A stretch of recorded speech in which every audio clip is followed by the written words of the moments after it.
lesson from the workbook for students here in A Course in Miracles. And thank you all, as always, for joining me from all over the world. So we have literally had an international audience. And if you're just joining me today for the first time, this live stream is a daily live stream here on Enlightened World Network. And I aim to, in 15 to 20 minutes, not only have some live interaction and some dialogue with all of you, but also to deliver my experience on this really wonderful spiritual text, A Course in Miracles. And I invite you to go back here on Enlightened World Network's YouTube channel, where there is an ACIM 365, that's the title of this live stream, A Course in Miracles 365. There's a playlist with all of the past episodes, and I've been doing this for about 6 weeks now. In fact, I think it's exactly 6 weeks today. And in that time, I've learned a great deal. It's said in common parlance that no one ever learns as much as the teacher. You may find that to be true in your life. A Course in Miracles also says that we teach something in order to learn it, or to learn it better as well. And I've learned a great deal about this wonderful spiritual text that has literally been, for me, the focus of my spiritual practice for the last 8 years. This is something that I picked up in 2013 after decades, really, of looking and studying various world spiritual traditions, including Christianity and Buddhism and others. And this really spoke to me. So if you've been following along, I hope that it speaks to you just as loudly, just as lovingly, and just as poignantly as it did to me.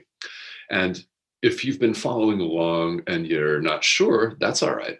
Just keep following along. And as the workbook says, we don't actually have to embrace every single one of these lessons, nor are we expected to. Why? Because they are aimed to challenge our egocentric point of view and present an alternative to that. Now, what happens? The ego doesn't like that. It wants to keep us small, basically. It is fear itself, and it wants to keep us small and little and stuck in the same rut. And that's what it aims to do. The beauty of that is we have free will, which we have never lost, and the power of choice, which we'll talk about with today's lesson. So thank you all again for tuning in. That's a little bit of a brief backdrop. Again, if you're just joining us, welcome, welcome, and please feel free to go back and watch on the YouTube channel for Enlightened World Network some of the previous videos. Yeah, this is a lot of fun. So welcome aboard. Lesson 34 here today says, I could see peace instead of this. All right, we've been looking at workbook lessons that are leading us to a different perception of our experience, of the world, of the people in it. We could see peace instead of what we currently see. Now, for you, that might be frightening. You might be in quite a state of fear right now. If you are, you are. Okay. We could be seeing things from a standpoint of grief and deep sadness or lack, depression, anxiety, worry, stress, you name it.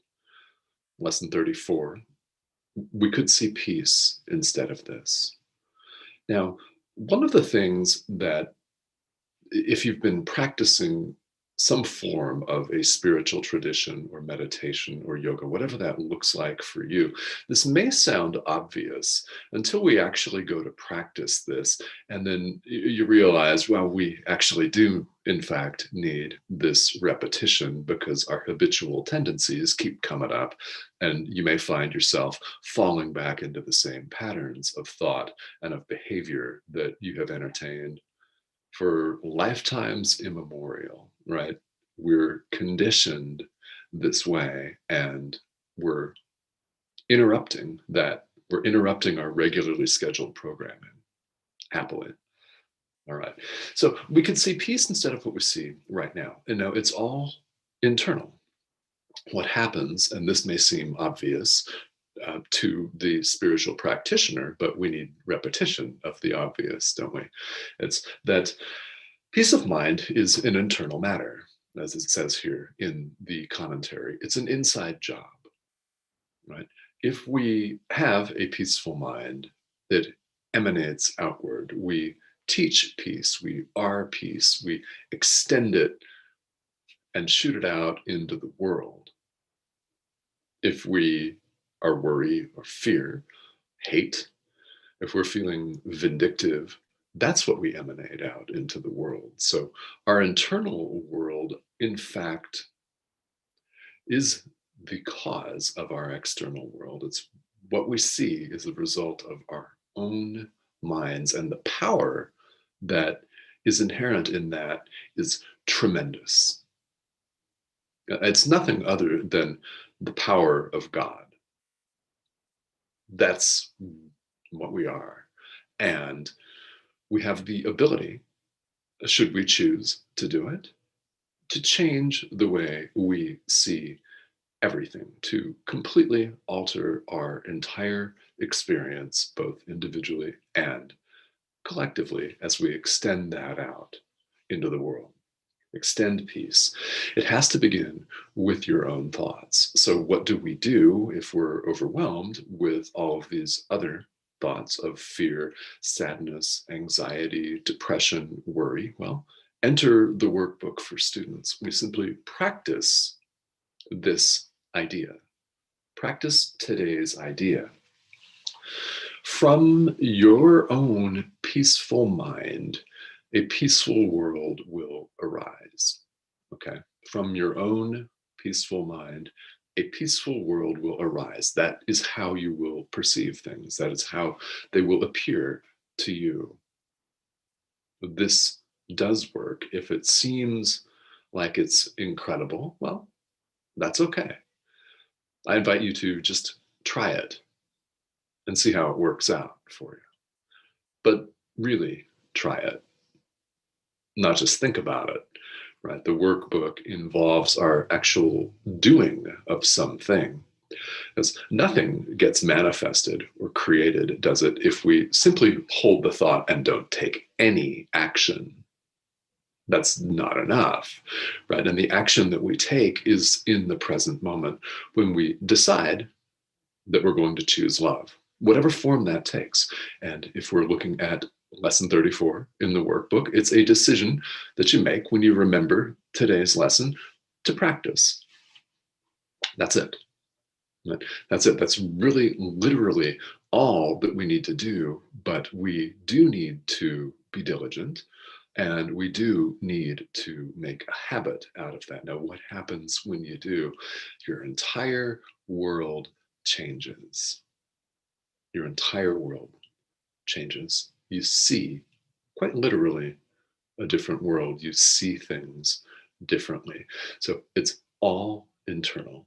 What we do in the world is, of course, the exact opposite of this, isn't it? We tend to think of happiness as outside of us. That's why people get frustrated with spirituality. That's why they get frustrated with manifestation techniques. All right, so you got a new car.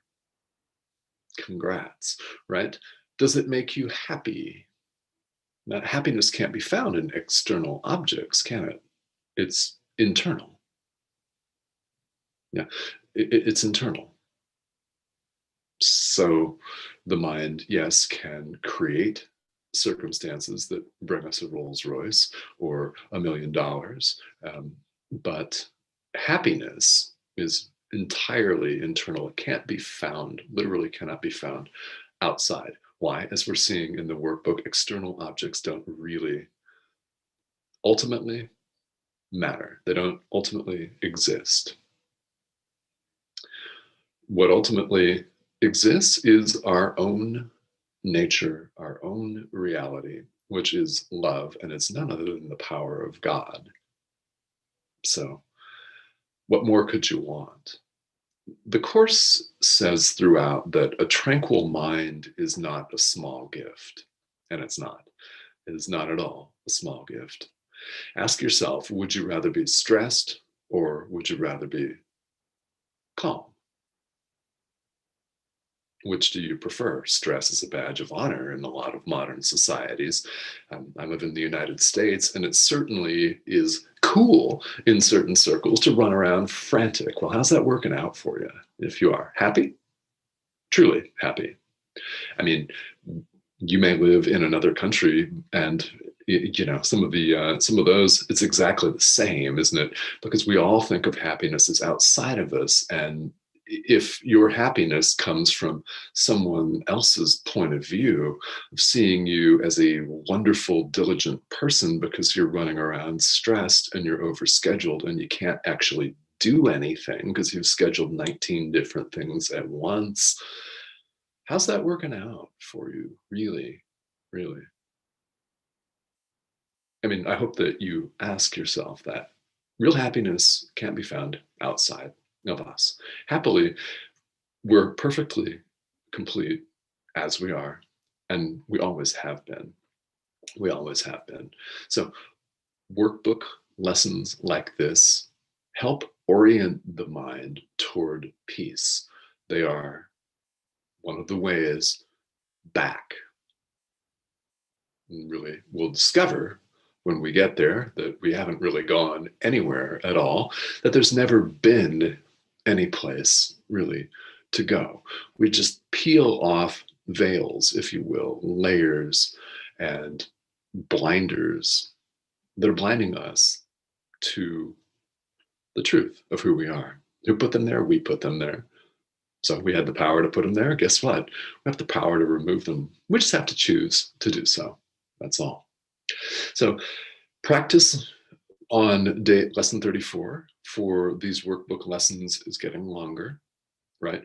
At this point, I have heard from and seen a lot of people start to give up. I hope that you do not do that. Why? Because peace is a tremendous, tremendous thing to have in your life. And if you look at somebody that's speaking on a worldwide forum, that someone, it might be somebody that you admire, someone that is talking about personal growth, transformation, spirituality, just know that that person has just done a lot of this. We've fallen asleep in meditation a lot. Many, many times we've made mistakes. We've forgotten to do the day's lesson in the workbook for students. We've remembered it late at night when we were exhausted and ready to go to bed, right? We've just made the decision to continue. And the Course is very, very good about this. It invites us to choose yet again. Every moment of every day, we make a choice. Are you choosing love or are you choosing fear? And if you choose love, you'll have a completely different and new experience. So as you go through these exercises, don't worry if you don't follow them exactly to the T, to the letter. If you can, fantastic, fantastic. You will really begin to feel the difference. If you cannot, then don't worry about it. Just do it as you remember to do it. And that is good. That is very good. Remember to do it. That's excellent. And just these can be done at any time. If you can look around and say, okay, I could see peace instead of what I see right now. I could see peace instead of this. If something arises in your mind to disturb you, it's something you can easily do to remember and say, I could see peace instead of this. So whatever you see, if it's not peaceful, you could, in fact, see peace instead of this. Okay, so let's see who's joining us today. This is a part that I really love because I really love and enjoy the interaction with all of you. And I really love and appreciate all of you. And thank you for tuning in here today and every day, frankly. Yeah, so we've got some definitely some new people joining us today as I'm bringing up the comment thread. Thank you, thank you. Yes, Deirdre and Robert, hello. And yes, so we've got Lorraine joining us. Cindy, hello.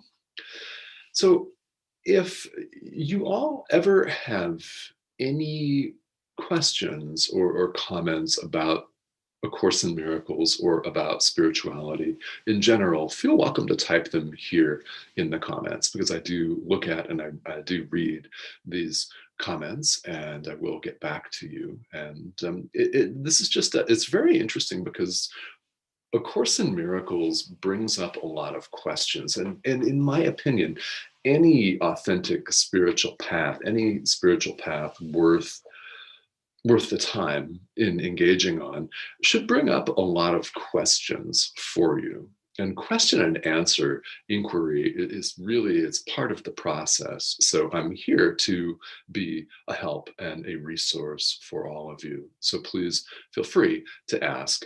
And I really, really appreciate all of you tuning in to this live stream. And if you're just joining me, let's see a couple of new names here.